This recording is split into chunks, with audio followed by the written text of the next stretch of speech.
Bago ka matulog, patayin mo muna ang ilaw at makinig kang mabuti. Dahil ang kwentong ito, hindi ko inirekomendang pakinggan kung ika'y nag-iisa. Nung bata pa ako, palagi may sinasabi ang lola ko. Kapag may tumawag sa'yo sa dilim, huwag kang lilingon. Hindi ko siya inintindi noon. Akala ko, kwento lang ng matatanda, pagtakot. Pero ngayon, alam ko na kung bakit siya seryoso. Lumipat ako sa probinsya matapos mamatay ang lola ko. Iniwan niya sa akin ang lumang bahay. Tahimik, malayo sa kapitbahay. Eksakto para sa taong gustong mag-isa. Unang gabi ko ron, maaga akong natulog. Pagod. At bago tuluyang pumikit, may narinig akong bumulong. Mahina. Parang hangin. Hindi ko maintindihan. Inisip ko, guni-guni ko lang. Ikalawang gabi,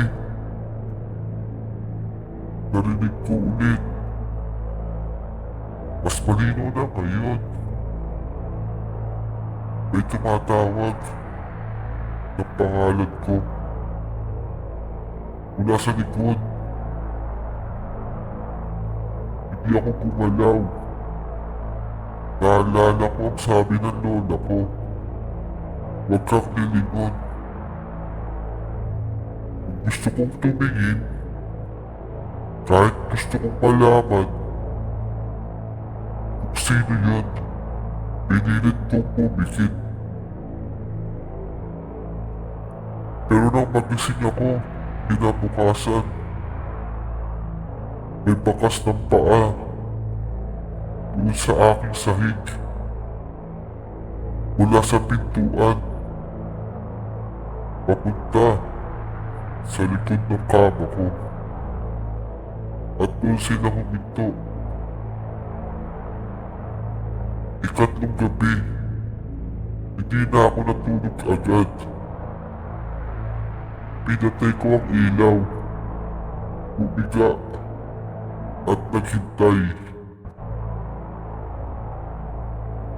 Doon ko siya narinig muli.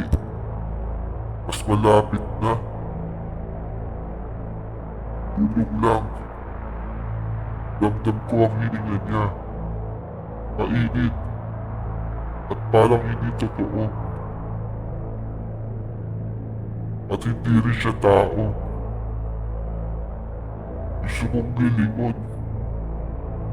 Pakiramdam ko, kapag tumingin ako, matatapos na ang lahat. Pero may parte ng utak ko na sumisigaw, wag. Bigla siyang tumahimik. Akala ko, wala na. Hanggang maramdaman ko, yung aking kama, bububog. Parang may umupo. Umul sa likod ko. Doon ko narinig ang huling sinabi niya. Lumingon ka. Pero hindi ko alam kung ilang oras ako nanatiling gising. Nang mag-umaga, tumakbo ko palabas ng babing bahay. Hindi na ako bumalik. Pagkaraan ng isang linggo, bumalik ako kasama ang pare. Pasok namin sa kwarto, may nakita siya sa likod ng aking kama. Isang bakas ng kamay. Hindi sa akin at hindi rin sa lola ko. Tumingin sa akin ang pare at sinabi niya, "Buti na lang, hindi ka lumingon. Dahil kapag lumingon ka raw, ikaw na ang tatawag sa susunod." Hindi na ako bumalik sa bahay ng lola ko. Sinabi ng pare na huwag na raw. May mga bagay daw na mas ligtas kapag hindi ginugulo. Akala ko doon na matatapos. Lumipas ang ilang buwan. Lumipat na ako sa lungsod. Bagong trabaho, bagong apartment. Maliwanag. Maraming tao. Sinabi ko sa sarili ko, ligtas na ako. Hanggang isang gabi, habang nasa kama ako, pinatay ang ilaw. May narinig na naman akong bubulong. Hindi mula sa likod ko, kundi mula na sa loob ng ulo ko. Hindi pangalan ko tinatawag. Ito'y isang tanong. Hindi ka ba curious?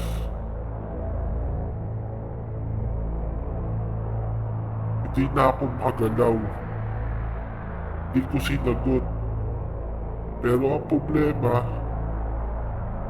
kahit hindi ako lumingon, kahit hindi ako nagsasalita, nakikinig pa rin ako. Simula noon, hindi na lang siya dumarating kapag gabi. Naririnig ko siya kahit habang naglalakad ako, habang naliligo, o kahit habang mag-isa. Palagi siyang may sinasabi. Pero mahina, mabagal. Parang nagtuturo.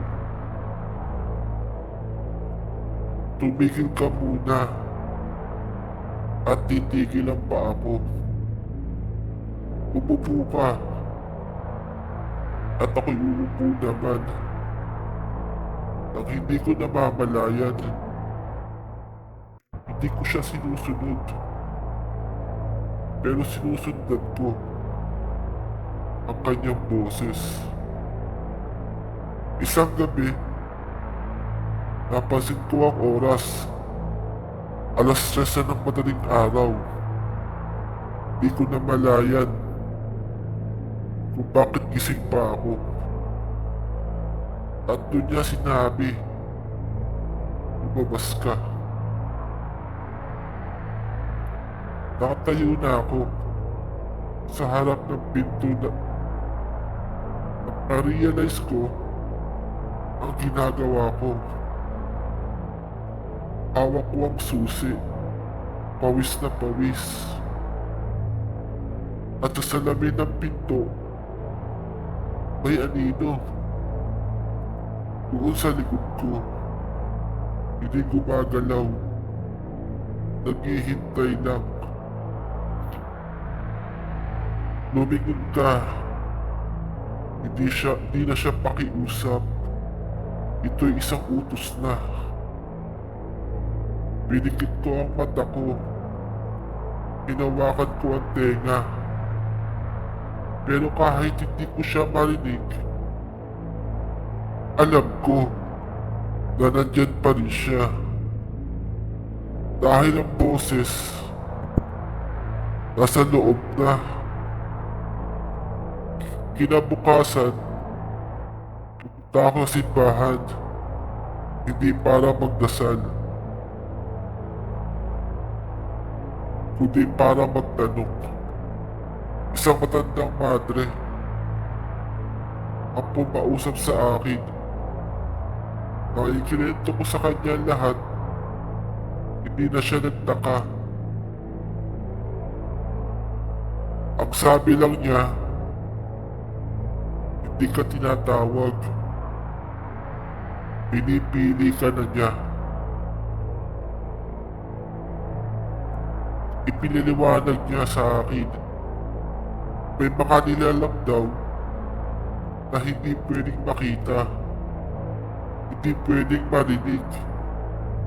Pero kapag minsan mo silang pinansin, kahit hindi mo sinadya, nagsisimula na silang magsanay.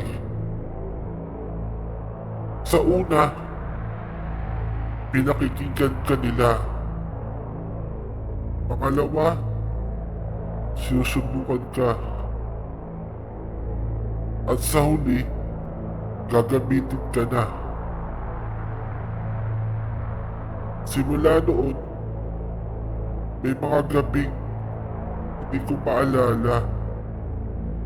Nagigising ako, nasuot ang sapatos, may putik ang paa ko, at minsan, may mensahe sa cellphone ko.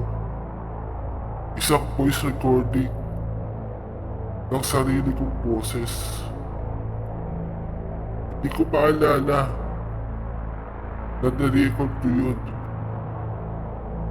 Ang sinasabi ko lang, sumunod ka. Kaya ako nakikinig ka ngayon at may naririnig kang isang pamilya na boses sa dilim. Hindi ka pa niya kinukuha. Sinusukat ka pa lang niya. At kung isang gabi, mapansin mo, hindi ka na lang nakikinig, kundi gumagalaw ka na kahit ayaw mo. Huwag ka nang lilingon. Dahil sa oras na iyon, hindi ka niya tinatawag. Ikaw na ang ginagamit para tumawag sa iba. Ito ang kwento bago matulog. At kung may boses ka naririnig, nakahawig ng iyo, huwag mo ito sundan.